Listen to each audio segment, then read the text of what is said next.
Olá, que bom ter você conosco para mais um programa da série O Caminho. Você gostaria de conhecer o futuro? É o seu futuro? O tema de hoje vai mostrar que só Deus conhece e pode prever e revelar o futuro. Hoje, juntos, nós vamos estudar uma profecia escrita 600 anos antes de Cristo, que já dizia o dia, a hora, o mês e o ano em que Jesus haveria de morrer. E você vai ver também que Deus já determinou um dia em que todos nós vamos ter que prestar contas a Deus daquilo que fizemos durante toda a nossa vida. Este é certamente um assunto intrigante, portanto, pegue a sua Bíblia e deixe o Espírito Santo falar com você. Hoje é o dia de decidir pela verdade. O tema de nosso estudo é o caminho da balança.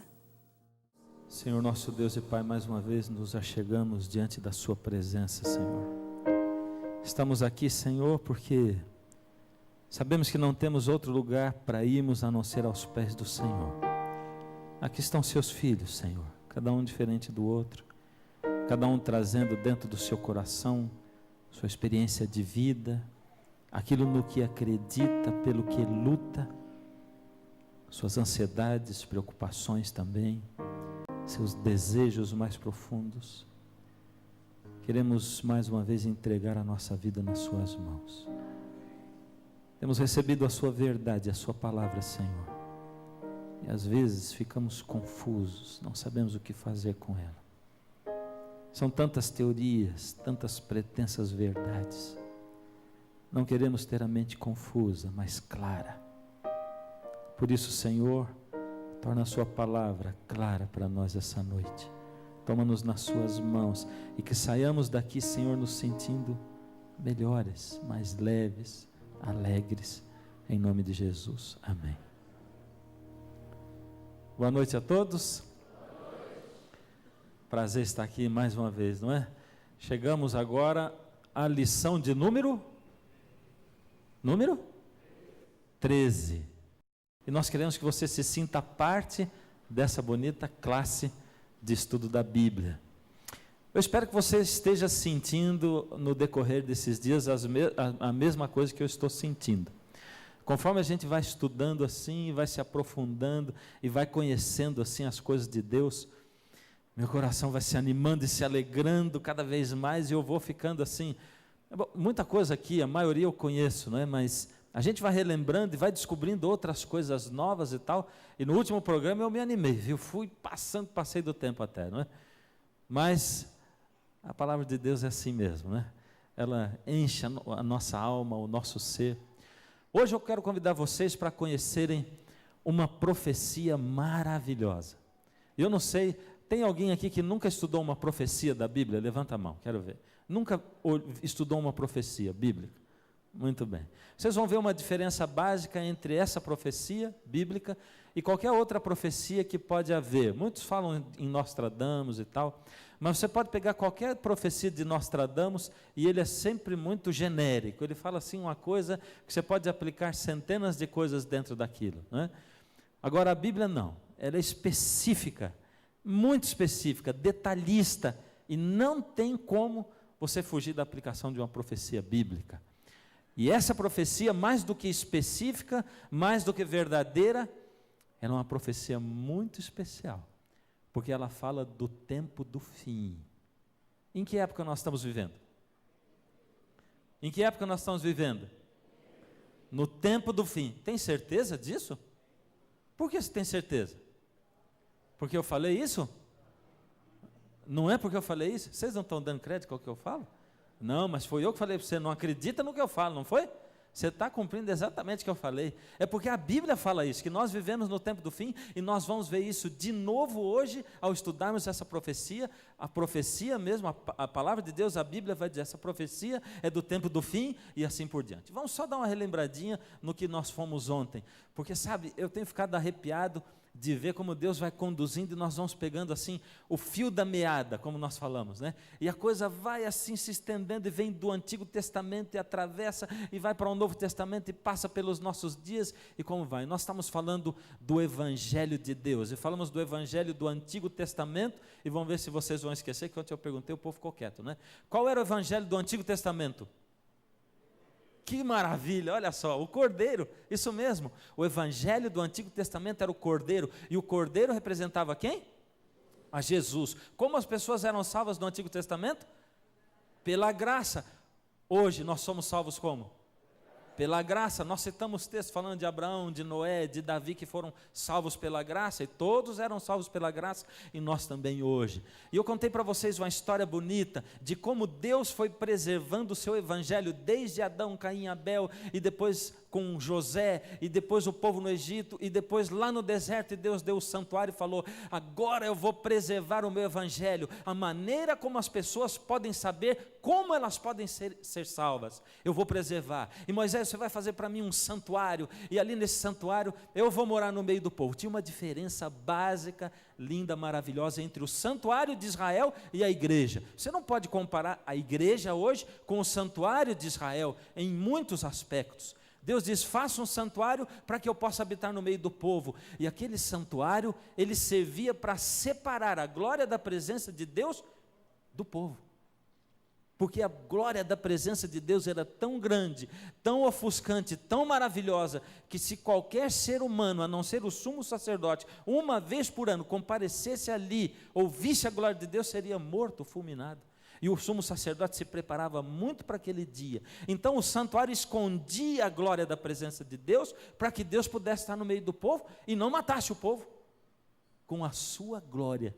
E a igreja não. A igreja é o contrário. Quando Jesus morreu na cruz, o véu do templo se rasgou de alto a baixo, e Deus estava dizendo: agora Jesus não vai ser mais o cordeiro, porque o cordeiro que era morto encontrou o seu tipo. Agora ele está aqui, agora está aqui Jesus, o Cordeiro de Deus que tira o pecado do mundo. Não precisa mais de cordeiros, agora é Jesus. Você está salvo. E agora a gente não tem a igreja para separar a presença de Deus das pessoas. Pelo contrário, a gente vem à igreja, chama a igreja de casa de Deus, e a gente vem aqui para estar diante da glória do Senhor Jesus e do Senhor Deus.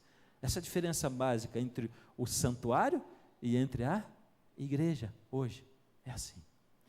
Agora veja só, aquela cerimônia toda, durante todo o ano, o sacerdote comparecia no lugar santo. Lembra?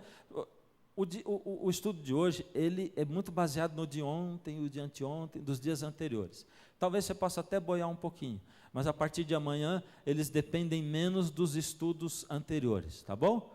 Mas veja só, lá no santuário de Israel tinha o pátio, o lugar santo, o lugar santíssimo. Todo dia era morto o cordeirinho, o sangue era levado para dentro do lugar santo e era respingado, espargido ali no véu que separava o lugar santo do santíssimo. O sacerdote fazia isso todo dia, 2 vezes por dia, às 9 da manhã e às 3 da tarde. Era o sacrifício contínuo, diário. E eu disse para vocês ontem que com esse simbolismo, os pecados do povo que eram confessados sobre a cabeça do cordeirinho, esses pecados eram levados para o santuário, e simbolicamente o santuário durante o ano inteiro ficava carregado, cheio dos pecados do povo, e uma vez por ano Deus pedia ao sacerdote, no dia da expiação, no dia do perdão: entra lá no santuário e vai no lugar santíssimo, e aí você leva o sangue do cordeiro de novo, e ali eu vou perdoar. E o santuário era purificado de todos aqueles pecados que tinham sido simbolicamente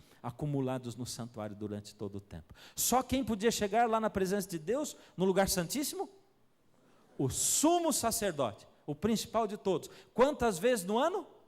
Uma vez por ano. Mas quando Jesus morreu na cruz e o véu do santuário se rasgou de alto a baixo, Jesus deixou de ser o cordeiro. E agora, o que Jesus se tornou mesmo?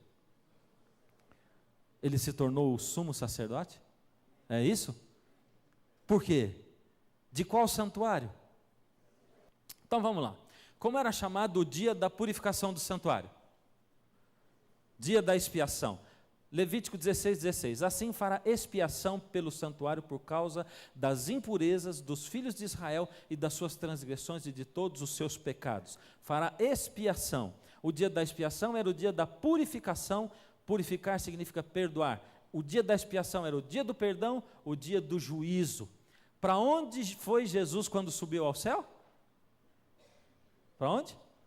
Ora, o essencial, Hebreus 8, 1 e 2, o essencial que temos dito é que temos um sumo sacerdote que se assentou à direita do trono do Pai nos céus, como ministro do santuário e do verdadeiro tabernáculo que o Senhor erigiu, construiu, e não o homem. Olha quantas coisas revela esse texto. Aqui está dizendo para nós que existe um santuário, o verdadeiro tabernáculo que Deus construiu e que está onde? No céu. Nos céus, e que quem é o sumo sacerdote? Jesus, ou seja, Jesus morreu e ele deixou de ser o cordeiro para ser o sumo sacerdote. O que aconteceu? Como o sumo sacerdote fazia, levava o sangue do cordeiro, agora Jesus pega o seu sangue e não o sangue do cordeiro, porque ele morreu por você e por mim, e ele leva diante do Pai, lá no céu, e ele, diante do Pai, ele diz, aqui está o sangue, o preço do pecado foi pago, e eu estou intercedendo pelos meus filhos. E quem são os filhos dele mesmo? Quem? Mais do que nós. Isso, eu. Mas como você sabe que você é o filho dele? João 3,16 resume isso. Porque Deus amou o mundo de tal maneira que deu o seu Filho unigênito para que quem não pereça, mas tenha vida eterna. Todo aquele que nele crê. Coisa difícil acreditar em Jesus hoje em dia, não é? Coisa difícil, e é difícil mesmo. Sabe por que o mundo está aí para questionar se Deus é o Criador ou não? O mundo está aí para questionar se a Bíblia é verdadeira ou não, e hoje eu não quero apresentar prova científica, eu não quero falar de ciência e religião, eu não quero falar de nada disso, e peraí, vai ter só um slidezinho falando disso, mas eu quero falar para você de profecia, e dá para você uma certeza de que a Bíblia é mesmo o livro de Deus, e mais, de que Jesus é Deus, e de que já estava previsto antes de o mundo ser criado, que Jesus, o Deus, se tornaria homem, Jesus, e que morreria por nós. Está nessa profecia de hoje. Olha que coisa maravilhosa. Agora veja só, para onde Jesus foi quando subiu ao céu? Esse é um outro texto, que existem vários, né? Hebreus 9, 24, porque Cristo não entrou em santuário feito por mãos, figura do verdadeiro. O santuário feito por mãos era a figura de qual? Do verdadeiro, porém no mesmo céu, para comparecer agora por nós diante de Deus. É o que a Bíblia diz. A Bíblia diz, olha, aquele santuário que tinha aqui na terra, tem um igualzinho no céu, e lá em cima quem é o cordeiro é Cristo, e lá em cima quem é o sumo sacerdote é Cristo também. Ele é aquele que morreu por você e que intercede por você. Esse é Jesus. Será que o santuário do céu também precisa ser purificado? E agora? Tem o dia da purificação lá no santuário do céu? O que é que você me fala? Sim ou não? Então vamos lá. E ele me disse, Daniel 8,14, Daniel estava tendo uma visão, e nessa visão o anjo falou para ele, e quando ele diz, ele me disse, foi o anjo, diz assim, até 2.300 tardes e manhãs, e o santuário será purificado. Opa, será que o santuário do céu precisa ser purificado? Alguém pode dizer, não, mas esse aqui não era o santuário do céu, Daniel viveu 600 anos antes de Cristo, ele está falando do santuário da terra, não é o do céu. Onde que está isso? Daniel 8,14. Olha lá, 8,17, 3 versinhos para frente. Fiquei amedrontado, ele ficou amedrontado com a visão, Daniel, não é? E me prostrei com o rosto em terra, mas ele, o anjo, me disse, entenda, filho do homem, pois esta visão se refere ao tempo do fim. Está falando que é o tempo do fim, não é daquela época de Daniel, não. Daniel, entenda, o anjo está falando. É porque essa visão não está falando de agora não, e do santuário de Israel e nada disso, está falando lá do tempo do fim, não é para agora, não está falando aqui do santuário da terra, e cada vez mais você vai ver que isso é verdade. De novo, aquele gráfico maravilhoso. Você vê que eu estou me especializando cada vez mais, não é? Eu consegui fazer até uma linha reta torta, olha que maravilha, mas é assim mesmo. Vamos lá. O anjo falou para Daniel, até 2.300 tardes e manhãs, e o santuário vai ser purificado. Mas o que significa esse negócio de purificação do santuário do céu? Quando começou essas 2.300 tardes e manhãs? Será que foi no dia que Daniel teve a visão? Quando começou isso? E se são 2.300 tardes e manhãs, quando que aconteceu a purificação? Ele falou, espera aí, que daqui 2.300 tardes e manhãs, o santuário vai ser purificado. E não se esqueça, porque essa profecia se refere ao tempo fim. Ou seja, quando o santuário do céu for purificado, vai estar começando o tempo do fim. Quando será que começou esse tempo do fim? Ele falou, até 2.300 tardes e manhãs. O que é 2.300 tardes e manhãs? Fala para mim. Tarde e manhã, lembra lá no Gênesis, Deus dizia assim, disse Deus, haja luz, tal, viu Deus que a luz era boa, foi tarde e manhã, primeiro dia, ou um dia, como diz o original da Bíblia, um dia. Ou seja, uma tarde e uma manhã juntas formam o quê? Um dia. Portanto, são 2.300 o quê? Dias. Ué, então é simples, é somar 2.300 dias, mas a partir de onde? Nós vamos chegar aonde? Como é que acontece? Vamos lá. Que profecia revela a data do início do juízo? Eu vou dizer para vocês, eu não vou deixar para o próximo estudo, tá? Vocês vão ficar sabendo agora tudo nesse aqui. Só quando chegar lá no finalzinho eu vou deixar um ganchinho para o próximo. Que profecia revela a data do juízo? Daniel 9, 24 a 27. Daniel adoece, tem problemas de saúde e tal, e ele fica pensativo, depois o anjo volta para ele e continua falando da mesma profecia, e explica. E o anjo fala assim, presta atenção. 70 semanas estão determinadas. Esse determinadas em hebraico quer dizer separadas. Das 2.300 tardes e manhãs, Deus separou quantas? 70. Por quê? Ele queria pormenorizar, ele queria dar mais detalhes, ele queria explicar direitinho, bem explicadinho, para a gente não perder nada. 70 semanas estão separadas sobre o teu povo e sobre a tua santa cidade.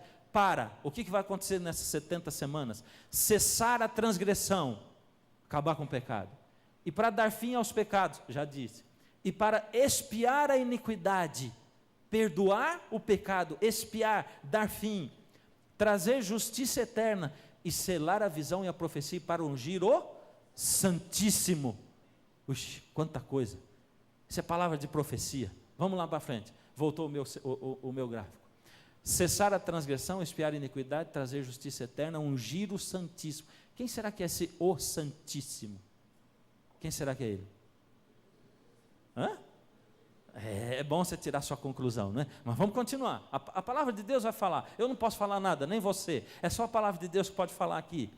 2.300 manhãs, não sabemos quando começa nem quando termina, mas Deus falou, 70 semanas estão separadas, determinadas, para fazer acontecer tudo isso aqui, inclusive ungir o Santíssimo. Olha agora, que profecia revela? Vamos lá, sabe e entende, desde a saída da ordem para restaurar Jerusalém e para reedificar Jerusalém.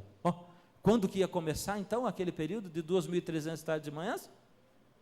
Na saída da ordem para restaurar e reedificar Jerusalém. Até o Messias, o príncipe. Quem é o Messias, o príncipe? Opa! Então aí está dizendo que desde a saída da ordem, e vai chegar lá no Messias, no príncipe, haverá, complicou mais, 7 semanas, 62 semanas, as ruas e o muro, e os muros se reedificarão, mas em tempos angustiosos. 62, 7 semanas, mais 62 dá quanto? 60 aí? Tão bom de conta. Ficou faltando quantas semanas? Para completar 70?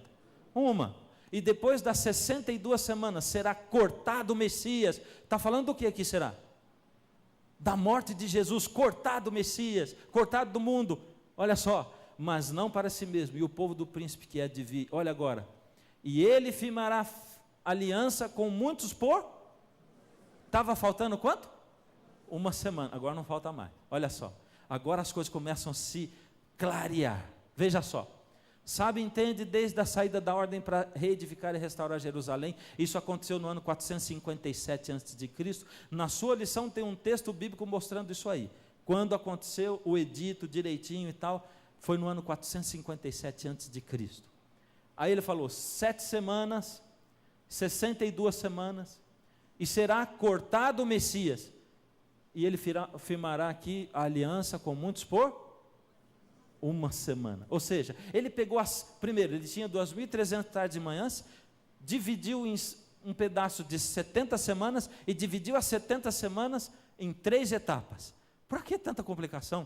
Isso é complicação? Não, é pelo contrário. Isso é explicação. Vamos continuar estudando. Quanto tempo é 2.300 tardes e manhãs? Quanto tempo é? Veja só. Olha o que a Bíblia diz. São 2.300 dias? São ou não são? Olha o que a Bíblia fala, Números 14, 34. Segundo o número dos dias em que espiastes a terra, 40 dias, cada dia representando um ano. Ué. Então, se são 2.300 dias e cada dia representa um ano, são 2.300? Será que isso está certo assim? Vamos ver mais um texto, porque um só não dá para basear uma coisa tão importante assim. Ezequiel 4, de 4 a 7. Porque eu te dei anos segundo o número de dias, cada dia te dei por um. Isso aqui, queridos, eu não estou falando de doutrina de igreja adventista, nada disso. Qualquer teólogo de qualquer religião aceita que quando você está estudando profecia de Daniel e de Apocalipse, um dia equivale a um ano. E não precisa ser só teólogo. Você já ouviu falar de um camarada chamado Isaac Newton? E esse é o slide que eu falei que era sobre ciência, só esse, tá bom? Me perdoem, mas não dá para deixar de falar disso, não é? Isaac Newton, pelo contrário do que muitos pensam, ele foi menos cientista do que teólogo, porque ele escreveu muito mais livros sobre teologia do que sobre ciência. E Isaac Newton declara nesse livro, Daniel e Apocalipse, Isaac Newton, em 1773, na página 22, nas profecias de Daniel, um dia equivale a um ano. Vamos voltar ao nosso gráfico, 2.300 anos o tempo total, e se cada dia equivale a um ano, você contando 457 antes de Cristo, você vai chegar no 1844 da nossa era, e aqui dizia que o santuário seria purificado em 1844, qual santuário? O do céu, e quem é o nosso sumo sacerdote lá? Jesus, ele leva o sangue do cordeiro, que é ele mesmo, e aqui começa o tempo do fim. Olha só, em 1844 aconteceu o tempo do fim, porém, a gente já pode calcular o que aconteceu aqui, 7 semanas vai dar em 408, 62 semanas no ano 27 depois de Cristo, e no ano 34 o fim dessa uma semana. O ungido, lembra que falava do ungido? Sabe o que aconteceu no ano 27 aqui? Jesus foi batizado, ou seja, ele foi ungido. Jesus começou o seu ministério, e o ministério de Jesus como ungido, durou quanto tempo o ministério dele? 3 anos e 3 anos e meio. Se uma semana tem quantos dias? 7 dias, e cada dia é um ano, quantos anos dá uma semana? 7 anos, e se Jesus foi batizado no ano 27 depois da nossa era, e ele morreu 3 anos e meio depois, o que aconteceu aqui, no meio da semana? O que aconteceu? A palavra de Deus vai dizer, Daniel 9, 24 a 27, e na metade da semana fará cessar o sacrifício e a oblação. Lembra do que nós falamos aquele texto? E o Senhor Jesus expirou e entregou o seu espírito, e o véu do santuário se rasgou de alto a baixo, dizendo que agora cessou o sacrifício, não precisa mais de sacrifício de cordeiro, porque o ungido foi morto na metade da semana, como diz a profecia. Será que você tem dúvida de que Jesus é Deus e de que Jesus se tornou um homem aqui nessa terra? Será que você tem dúvida de que a Bíblia é a palavra de Deus e de que a Bíblia previu tudo isso aí, Deus colocou, e de que Deus manteve a sua palavra até hoje, pura do jeito que ela é, como nós a temos? Será que alguém pode ter dúvida disso? Aqui está. Agora veja, vamos continuar. De novo, vem o gráfico. Só colocando aquela cruz ali no meio, não é? Jesus foi morto no ano 31 da nossa era, exatamente no meio da semana. Sabe o que aconteceu aqui no ano 34? Estevão foi apedrejado. Depois que Jesus morreu, os cristãos começaram a pregar o evangelho. E o primeiro cristão que foi morto, que se tornou mártir, foi Estevão. Você se lembra que Deus foi deixando o seu evangelho para os filhos de Abraão cuidarem, como eu falei ontem? E ele foi colocando o evangelho nas mãos desses filhos. Lembra? O povo judeu. Esse era o tempo que o povo judeu tinha até aí para ser o povo escolhido de Deus. A partir daí, quem é o povo escolhido de Deus? Quem é? Quem é? Todo aquele que nele, e aí eu posso dizer, ao invés de nós, nada. Sou eu. Eu sou um portador do Evangelho de Cristo. Eu sou um guardador. Eu sou um pregador do Evangelho de Cristo. Eu vou dizer para vocês, querido, eu desde menino ocupo os bancos de igreja assim. E ouço a palavra de Deus. E desde pequeno Deus tem impressionado a minha mente e tem me dito assim: você tem que falar. Você tem que falar. E eu tenho colocado isso na minha vida. Uma responsabilidade assim da qual eu não consigo fugir. Mas ao invés disso ser um fardo para mim, uma voz que fica assim: não vai para lá, vem para cá, você tem que falar, volta para cá. E eu vou para lá, vem para cá. Não é assim, não. Aí Deus diz: você tem que falar. Você vai ter o privilégio de ser usado por mim, se você quiser. Mas isso Ele não disse para mim, não. Ele está dizendo para você. Não foi só para mim, para nós todos. Você pode ter o privilégio de ser um instrumento nas mãos de Deus, para ser um portador do Evangelho da salvação. É isso. Jesus está chamando a você também. Ele me chamou a mim, está chamando a você também. E você vai ouvir isso sempre na sua cabeça. E você vai sentir um prazer tão grande. Eu vou dizer para você, eu tenho que fazer uma confissão hoje. Porque desde o ano passado, em outubro, quando nós começamos a planejar isso aqui, nós começamos a orar por cada um de vocês que está aqui dentro hoje. A gente não sabia quem era.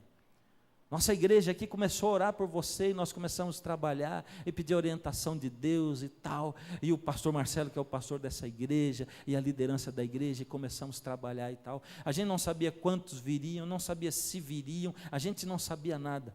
Mas Deus chegou até você, de alguma maneira, e trouxe você para cá, e você veio para cá tranquilo, e de repente você começa a ouvir a palavra de Deus, e começa a tirar dela coisas que você nunca tinha visto, porque hoje, queridos, em geral, as pessoas colocam a Bíblia, eu já disse, como um amuleto da sorte, fica lá aberta em cima de um móvel, para abençoar a casa. A Bíblia não vai abençoar a sua casa, se ela não for aberta e lida.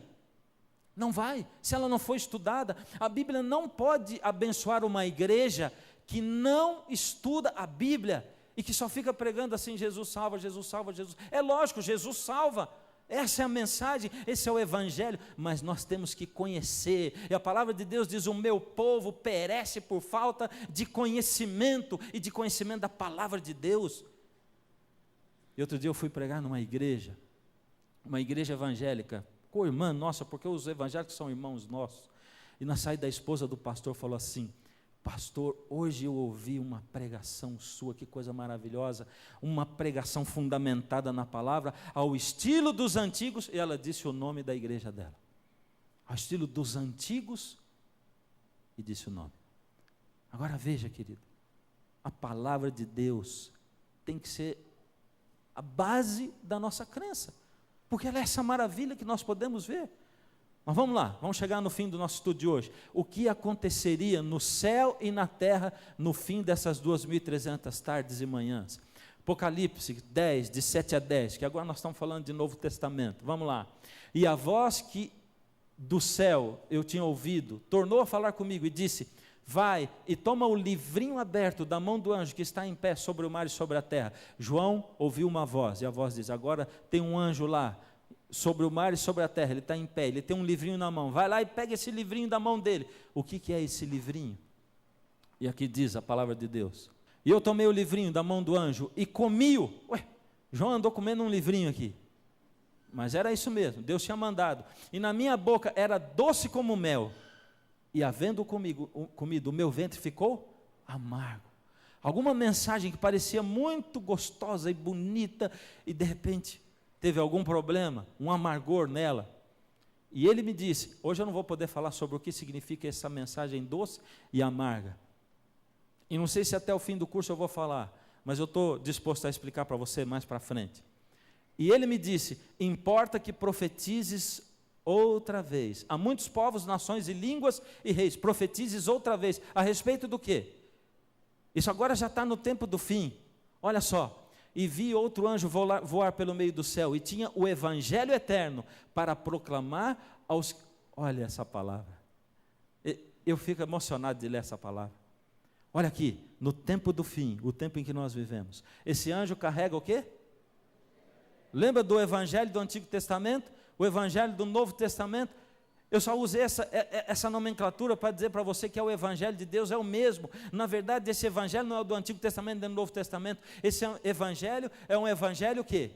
Eterno. E se ele é eterno, ele sempre existiu no passado, e ele vai existir sempre até o futuro. Olha só, para o proclamar aos que habitam sobre a terra. Qual é esse Evangelho eterno? E toda nação, tribo, língua e povo, dizendo com grande voz, olha o Evangelho: temei a Deus e dai-lhe glória. Confie em Deus e glorifique o nome de Deus, porque é vinda a hora do seu juízo. Ou seja, o dia da expiação, o dia em que os pecados eram perdoados, o sumo sacerdote aparecia diante de Deus e pedia perdão, e Deus julgava aquele povo. Será que eles realmente se arrependeram? Será que confessaram o seu pecado? Será que abandonaram o seu pecado? Deus julgava o pedido de perdão do povo. Ou seja, de 1844 para cá, nós estamos vivendo o dia do juízo. Nós estamos sendo julgados lá no céu. Desde o primeiro homem que existiu nesse mundo, até nós que estamos vivos hoje. E esse julgamento vai acabar um pouquinho antes da volta de Jesus.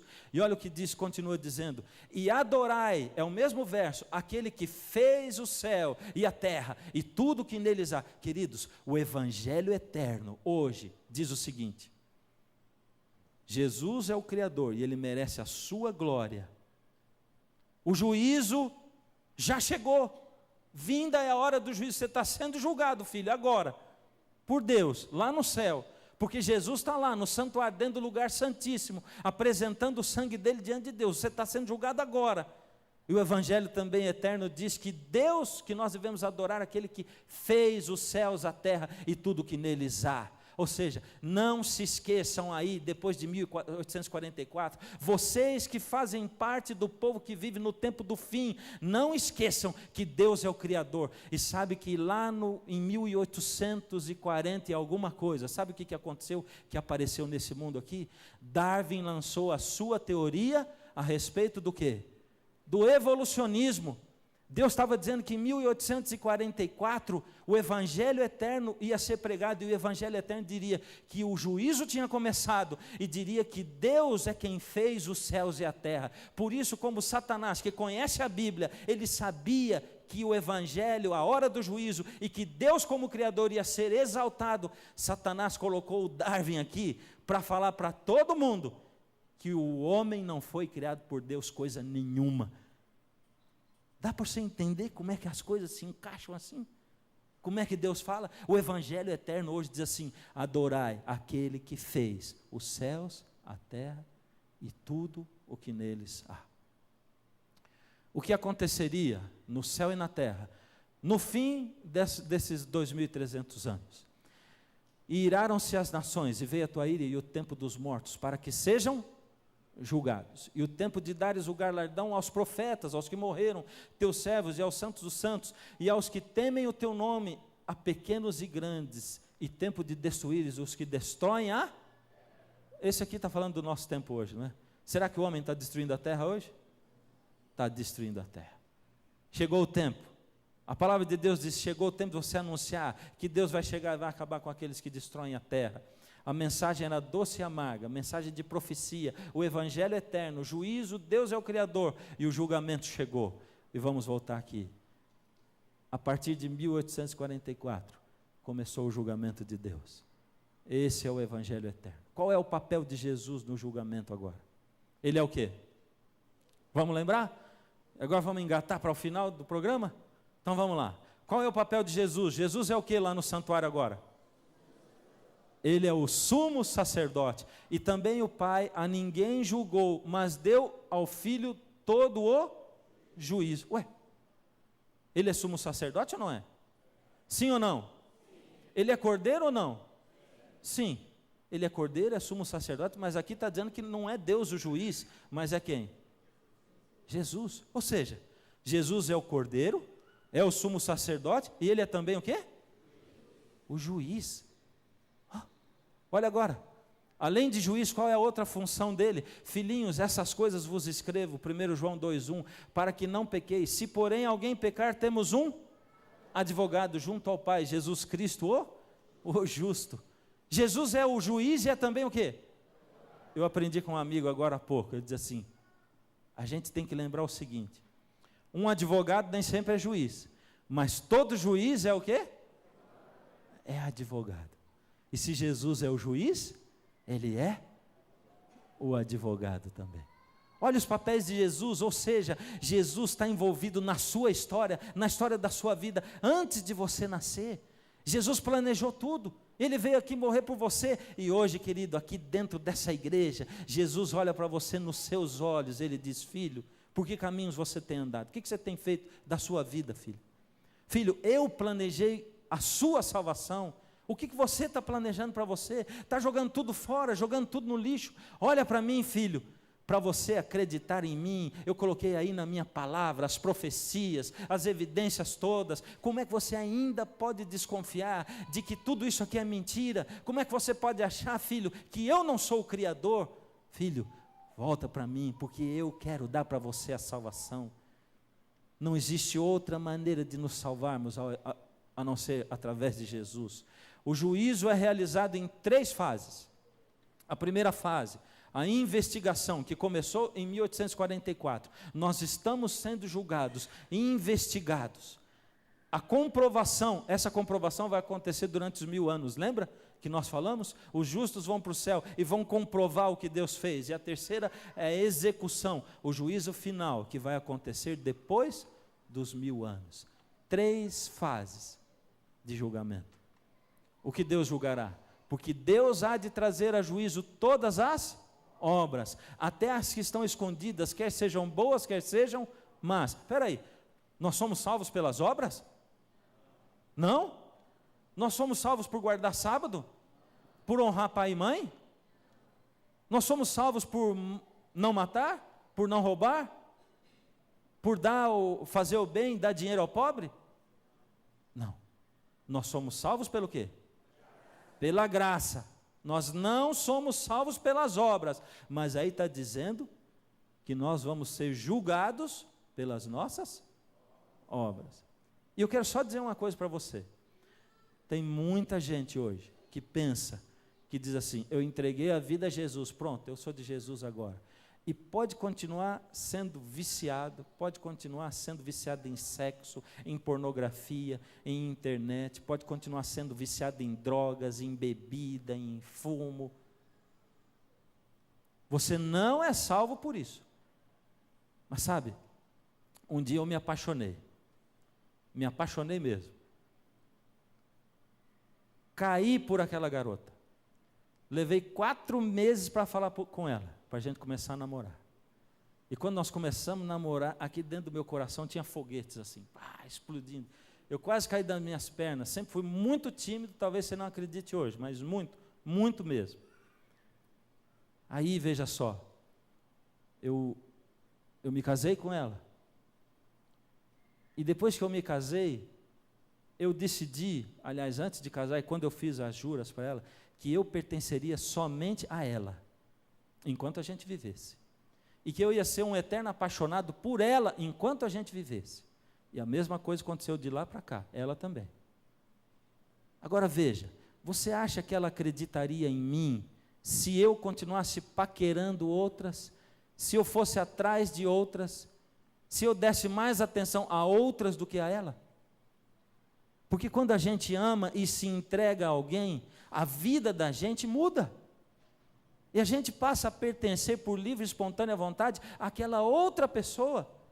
E como é que você quer vir para Jesus e dizer, Senhor, eu sou teu, mas eu não vou largar aqui da minha bebida, nem da minha cachaça, nem do meu charuto, do meu cigarro, não vou largar da minha pornografia, nem das mulheres que eu tenho aí, não. Ora, quando você entrega a vida a Jesus, Ele faz uma mudança dentro de você, e é isso que acontece. A essa altura, se você já veio aqui 8, 9, 10 vezes ou mais, você que talvez não frequente uma igreja, você começa a experimentar uma mudança em você. E outro dia até eu mencionei, alguém já deve estar chegando para você e falar, que negócio é esse de ir à igreja todo dia? Você está meio estranho, que comportamento diferente é esse que você tem? Que está virando carola? Está indo atrás de crente, não é? As pessoas notam a mudança, não dá, porque nós somos salvos pela graça e nos aproximamos de Jesus e Ele nos dá de graça, mas depois disso Não tem jeito, a vida da gente muda. Eu não posso olhar para outra mulher e eu não fico assim, ai, não posso olhar, não posso olhar, não posso olhar, não posso. Não fico. Porque eu sou apaixonado pela minha esposa. Então eu não fico lutando assim.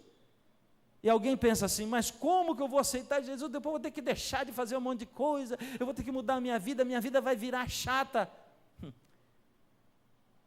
Eu faço casamento.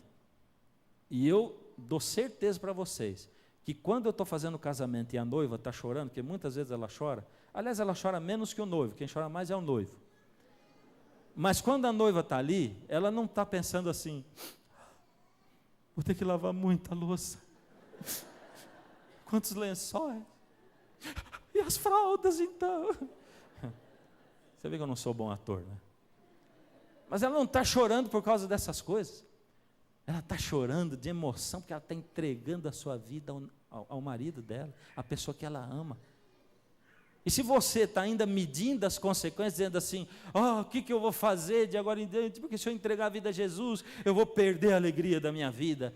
Então sabe que não é hora mesmo de você entregar a vida para Jesus, porque não vai dar certo essa união sua com Jesus. Você tem que chegar a Jesus, e você tem que se sentir beneficiado. Como é que eu posso chegar diante de Jesus? E outro dia eu usei isso aqui num programa, num sermão que eu fiz para a TV, e eu vou usar de novo. Quando eu morava aqui, eu tinha um amigo, e esse meu amigo tinha uma vida abastada, e ele tinha, naquela época a gente gostava muito de brincar de uma coisa que era carrinho de ferro, que hoje se tornaram um carrinho de plástico, e aquilo para nós era muito caro, mas a casa do meu amigo, eu tinha 5 carrinhos desse. Cada vez que era dia da criança, minha mãe dava um carrinho, porque ele cabia no orçamento do dia da criança, e eu tinha 5 carrinhos, e eu cuidava daqueles carrinhos assim, guardava e brincava com eles, 5, um do lado do outro, assim, e fazia, punha caixa de sapato, fazia garagem, tudo. E quando eu conheci esse meu amigo que eu vim aqui, ele tinha mais de 100 carrinhos desses. E eu amava quando ele me chamava para brincar, porque aí ele chamava assim, vão juntar os nossos carrinhos? Vamos? Eu levava todos os meus 5, e ele levava os 100 dele, assim, né? A gente juntava. Quem estava na vantagem? Era eu, porque eu só tinha 5. É lógico que ele enjoava da brincadeira, olha, pelo menos 20 vezes mais rápido que eu. Porque ele acabava de brincar logo com os meus 5. E eu demorava para brincar com os 100 deles. Não, está chata a brincadeira, vamos mudar. Vamos brincar de outra coisa. Não, mas vamos mudar. E mudava. Agora, eu, ser humano, olho para Deus, que é dono de tudo e do universo inteiro, e digo assim, Deus, como é que eu vou entregar minha vida ao Senhor? Eu vou deixar de ter tantas coisas boas. Eu que tenho 5 carrinhos, olho para Deus e acho que eu estou em desvantagem com Deus ainda. Pois se Deus é quem preenche a sua vida e a minha vida, Ele é o dono de tudo, Ele dá para você, acredite, prazeres tão maiores do que desculpa o termo aqui, mas essas porcariazinhas de prazeres que você tem. São prazeres indizíveis que você tem, que você não pode nem imaginar. Mas eu vou dizer para você uma coisa, você que é crente, seja de outra igreja, ou dessa igreja aqui, da minha igreja, aonde você estiver frequentando, se o Evangelho não traz para você benefícios de alegria, você está errado com Deus, tem que rever a sua vida, porque tem gente que aceita Jesus e vira uma múmia assim, não é? E nem sorri é pecado, e fica aquela cara. Não pode fazer isso que é pecado, tudo é pecado. Mas aí fica triste, fica aquela coisa assim, e o marido olha para a esposa, depois que ela veio para a igreja, e diz, essa mulher aí, nossa, ela ficou enjoada, ela não tem tempo para mim, ela não é carinhosa mais comigo, essa mulher depois foi para a igreja, foi pior. Quando Jesus entra para a sua vida, é o contrário, a coisa tem que melhorar. O teu marido, a tua esposa tem que olhar para você e dizer assim, o que aconteceu com o meu marido? Porque depois que ele foi para essa igreja, ele tem mais tempo para mim e para os nossos filhos. Depois que ele foi para essa igreja, ele demonstra mais amor e mais atenção a nós. Depois que ele foi a essa igreja, ele é mais carinhoso, ele pensa em nós, ele é mais inteligente, ele é mais suave. Que coisa maravilhosa. Eu quero saber o que acontece nessa igreja que ele está indo. Porque o Evangelho tem que fazer bem para você e não mal.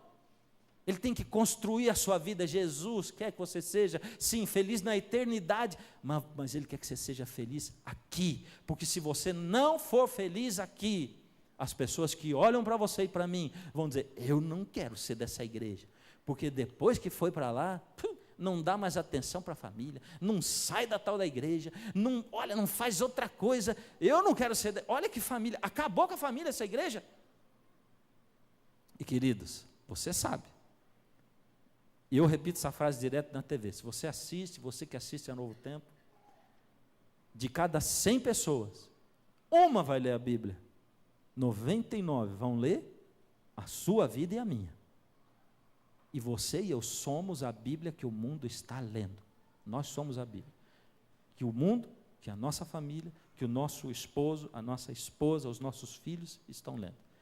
E se essa Bíblia não for verdadeira, as pessoas vão olhar para você e vão dizer assim: isso que ele acredita é balela, porque não mudou nem a vida dele. Como é que vai mudar a minha? Esse é o Evangelho da salvação. Essa é a palavra de Deus com toda a sua profundidade. Essa é a palavra de Deus com todo o poder que ela tem de passar aí por você. Quem sabe você veio a primeira vez nessa igreja hoje, eu estava vindo há 3 vezes, não interessa. Em cada noite que você comparece diante da presença de Deus, porque você se colocou aqui na casa dele, e eu tenho dito, não tem lugar melhor para você ir, porque aqui você fica assim, vulnerável à presença de Deus, e você sabe, Deus entra através de você, e Ele vai no fundo da sua alma, e Ele sonda as suas maiores necessidades, e a cada noite, pode ser o sermão sobre uma profecia complicada dessa, mas Deus vai lá e toca a sua vida, e você diz assim: meu Deus, eu vim no dia certo, porque é para mim. Mas não se engane, se você voltar amanhã, vai ser o dia certo também, porque vai ser para você. E Deus vai pegar tudo e vai traduzir para você, para a sua vida, para a sua necessidade. Porque é assim. Deus está dizendo: filho, essa vida é cheia de tristezas. Essa vida, você vai ter medo, temores de ser enganado, de tudo. Você vai passar aflição, sofrimento. É assim.